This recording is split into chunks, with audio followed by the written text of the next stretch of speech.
Okay, balik po tayo sa ating programang Good Morning Boss. 2015 Outstanding Youth Scientist. Panoorin natin sa ETC.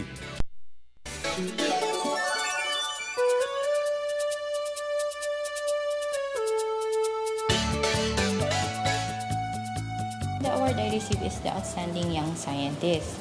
So, ito ay gawad na ibinibigay sa mga batang siyentipiko out of their work, scientific works, and their contribution to Philippine science.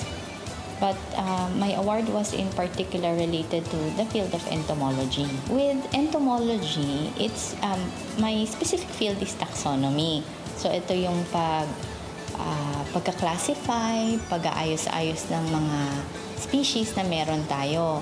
So in terms of knowledge, we supply the needed information, especially in terms of knowing what we have. So normally, we ask ourselves that we need to conserve, we need to protect, but if we don't even know what we are preserving, what we are protecting, then we have nothing to work on. And happening left and right, tapos magkakaroon pa ng ASEAN integration, then definitely yung communication natin between other neighboring countries will be more frequent. So that means we'll be bringing along more and more insects across the country. So yung quarantine issues will be a problem too. Pati yung introduction ng mga vector insects. So kailangan maaga pa lang, alam na natin kung ano yung meron tayo at wala tayo. The recent project that we have just closed, this was funded by the NRCP, was a basic research on Philippine forest spiders. We are trying hard to document it to produce a pictorial guide kasi wala pa tayong field guides on spiders. And the only people who work with spiders are my dad and I. So we cannot generate public interest unless we work on field guides to allow the youth to be able to access information like that. Most of the informations that we find are foreign in material. Wala tayong local material.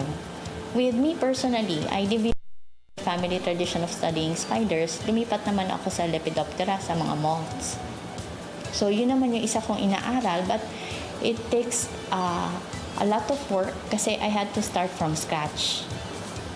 The yearly training with the museum. So regularly, every April, May, we have around 2 batches of students whom we train for biodiversity sampling or surveys.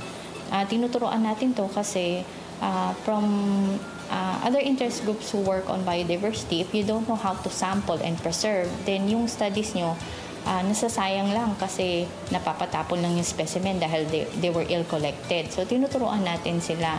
We began with around 10 students. And then over the years, nag-bloat na siya into sometimes 72, 85. Last time was around 30, 20. So tumataas yung ranges ng mga students. They come from different backgrounds. Some are hobbyists, students. Naman ay faculty also from other universities. So we teach them to go out in the field and collect. And then we teach them how to identify and preserve the specimens. Kung threatened, that means pwede silang mawala. Yung ating derby spiders, kasi yung mga pinag-aaway-away nating gagamba, they're much threatened simply because you play only with the females. Kasi mga babae yung pinaglalaban. And usually, that is the fight to the death, di ba?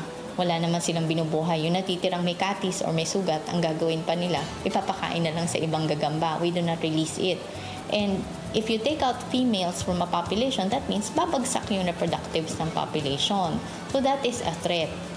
We also are receiving threats from imported tarantulas, for example, or other imported insects na hindi natin alam na nakakapasok na sa atin simply because we have no record of them in the first place.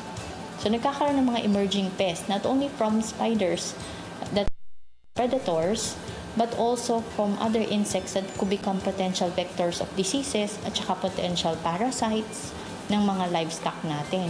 With insects, ang daming lookalikes, lalo na sa mga moths, sa Lepidoptera.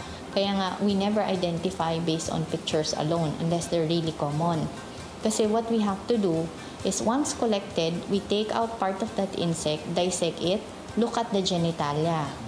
Tapos saka namin i-compare kung magkapareho sila o magkaiba. Kasi usong-uso talaga sa mga insects yung gayahan sila. tas magkamukha sila. Lalo na kapag lumilipad sila, you cannot tell one from another. Usually we use a dissecting microscope which have high identification. But bago pa yon, binababad muna namin sa KOH yung abdomen para lumambot. So around siguro 3 hours to a day depending on the size of the specimen. And then we dissect the genitalia, ilalagay namin sa slide. So we view it under the microscope. Yung aming initiatives would be to create a database of what we have. Although currently meron namang mga eye naturalists, meron namang ganon, but we would like to do this also in tandem with the university as well as the museum, that even foreigners can see what already we have at the museum. So digitizing yung collections, producing catalogs, those would be useful in the future. Never be afraid to explore what you are looking at. Huwag kayong maniniwala na imposible. If someone tells you it cannot be done, then that is not scientific. So dapat you pursue what you love, and pag mahal mo yung ginagawa mo, that doesn't become work anymore. It becomes passion.